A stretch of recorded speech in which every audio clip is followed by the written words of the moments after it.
ঠাকুর, মা, স্বামীজির শ্রীচরণে ভক্তিপূর্ণ প্রণাম জানিয়ে আজকের নিবেদন গোপালের মা স্বামী গম্ভীরানন্দ পঞ্চম পর্ব।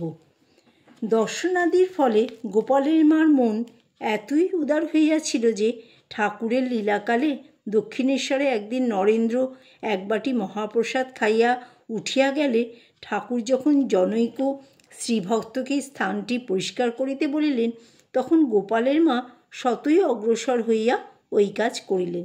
উহা দেখিয়া ঠাকুর আনন্দে বলিলেন, দেখো দেখো, দিন দিন কি উদার হয়ে যাচ্ছে। স্বামীজি বিদেশ হইতে পাশ্চাত্য শিষ্যবৃন্দ সহ ফিরিয়া একদিন গোপালের মাকে বলিয়াছিলেন, আমার সব সাহেব মেম চেলা আছে, তাদেরকে তুমি কাছে আসতে দেবে না তোমার আবার জাত যাবে? তাহাতে তিনি উত্তর দেন, সে কি বাবা, তারা তোমার সন্তান, তাদের আমি আদর করে নাতি নাতনি বলে কোলে নেব গো, তোমার ও ভয় আর নাই। সত্যই দেখা গেল যে গোপালের মা নিবেদিতাকে যেদিন প্রথম স্বামী সদানন্দের সহিত বাগবাজারের রাস্তায় দেখিতে পাইলেন, সেদিন জিজ্ঞাসা করিলেন, ও গুপ্ত, এটি কে রে? এ কি নরেনের মেয়ে যে তার সঙ্গে এসেছে? অনুমান সত্য জানিয়া ব্রাহ্মণী নিবেদিতার চিবুক স্পর্শ করিয়া চুম্বন করিলেন এবং তাহার ডান হাত ধরিয়া চলিতে লাগিলেন। শ্রীযুক্তা সারাবুল, শ্রীমতী ম্যাকলাউড ও ভগিনী নিবেদিতা একদিন নৌকাযোগে কামারহাটিতে উপস্থিত হইলে গোপালের মা তাহাদিগকে সাদরে আপনার বিছানায় বসাইলেন, তাহাদের দাড়ি ধরিয়া সস্নেহে চুম্বন করিলেন এবং মুড়ি ও নারিকেল নাড়ু খাইতে দিলেন। বিদেশিনীরা উহা তৃপ্তি সহকারে ভক্ষণ করিলেন এবং আনন্দে ভরপুর হইয়া ফিরিলেন। স্বামীজি তাহাদের মুখে সমস্ত শুনিয়া বলিলেন, আহা, তোমরা প্রাচীন ভারতের মহান আদর্শ দেখে এসেছ। উপাসনা ও অশ্রুবর্ষণ, উপবাস ও জাগরণ, ব্রহ্মচর্য ও তপশ্চর্যময় ভারত বিদায় নিচ্ছে, আর সে ফিরবে না। ঠাকুরের প্রকট লীলা সমাপনের পরে গোপালের মা মধ্যে মধ্যে বলরামবাবুর বাটিতে বাস করিতেন। ওই সময় তাহাকে কখনো কখনো খাবারের দোকানে যাইতে দেখা যাইত। তখন নারীরা সন্তান ক্রোড়ে লইয়া যেরূপ বাকিয়া চলে, তিনি সেইরূপভাবেই চলিতেন এবং অপরের অদৃশ্য দুষ্ট গোপালের সহিত প্রকাশ্যে কথা বলিতেন। খাবি খাবি, খা খা, কত খাবি, খা। আমি কিনতে কোথা পাব? অঘরমণির একটি প্রিয় বিড়াল ছিল, তাহার মধ্যেও তিনি গোপালের দর্শন পাইতেন। একদিন 17 নং বসুপাড়া লেনের বাড়িতে নিবেদিতার ঘাড়ে বিড়ালটি শুইয়া আছে।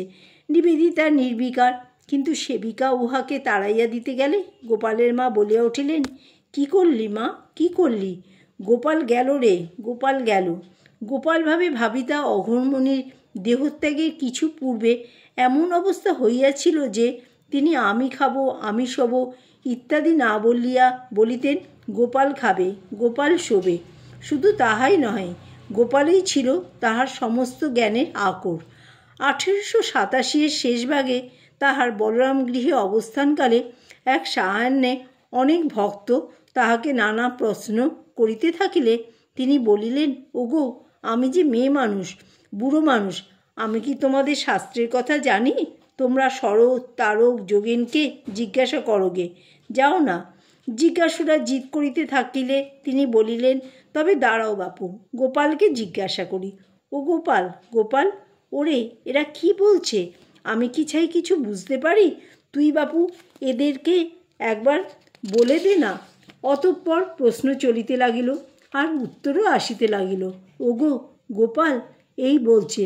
মধ্যে মধ্যে অলক্ষিতে কাহারও সহিত যেন কথা কহিতেছেন। এইভাবে কিছুক্ষণ চলার পর গোপালের মা অকস্মাৎ বলিয়া উঠিলেন, ও গোপাল, গোপাল, তুই চলে যাচ্ছিস কেন?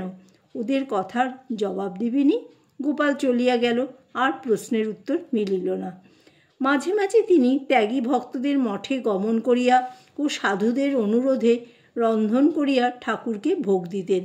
সাধুদের প্রতি তাহার মন অনুপম মাতৃস্নেহে পূর্ণ ছিল। স্বামীজির দেহত্যাগের কথা যখন তাহার নিকট পৌঁছাইল, তখন তিনি কামারহাটির নিজের ঘরে দাঁড়াইয়াছিলেন। সংবাদ শুনিয়াই তাহার গা ঝিমঝিম করিতে লাগিল, মাথা ঘুরিতে লাগিল এবং চক্ষে কিছুই দেখিতে পাইলেন না। নরেন নেই বলিয়া তিনি অকস্মাৎ ভূপতিত হইলেন। ওই পতনের ফলে কনইয়ের কাজটা ভাঙিয়া যাওয়ায় কিছুকাল বার বাঁধিয়া রাখিতে হইয়াছিল।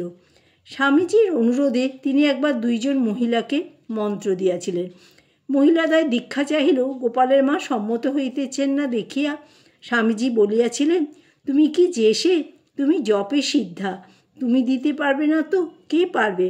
বলি, কিছু না পারো তোমার ইষ্টমন্ত্রটি দিয়ে যাও, তাতেই ওদের কাজ হবে, তোমার আর কি হবে।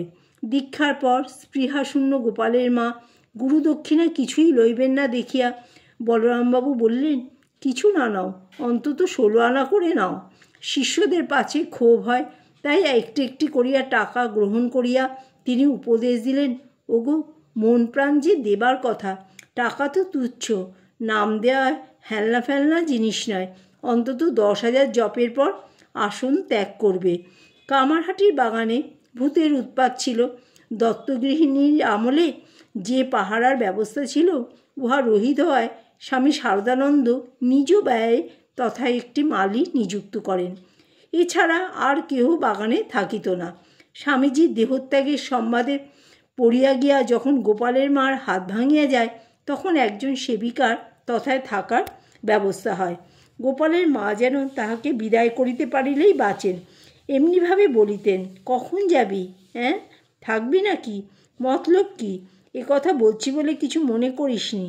ইহার পূর্বে তাহার আমাশয় হইলে কন্যাস্থানীয় একজন সেবিকা সেখানে ছিলেন। আরেক ব্রহ্মচারী হোমিওপ্যাথিক ঔষধ দিয়া আসিতেন। স্বামী ব্রহ্মানন্দ, শারদানন্দ ও নিবেদিতা প্রভৃতি মাঝে মাঝে তাহাকে দেখিয়া আসিতেন। স্বামীজিও একবার গিয়াছিলেন। সেবিকাকে দেখিয়াই অঘরমণি বলিয়াছিলেন, কেন এখানে এলি? কষ্ট পাবি, আমার তো গোপাল আছে, কোথায় শুবি? একটা ঘর ঠিক কর, সব ঘরে চাবি। পূজারী বামুনকে বলো একটা খুলে দেবে। দেখ, যখন শব্দ টব্দ পাবি তখন খুব জপ করবি।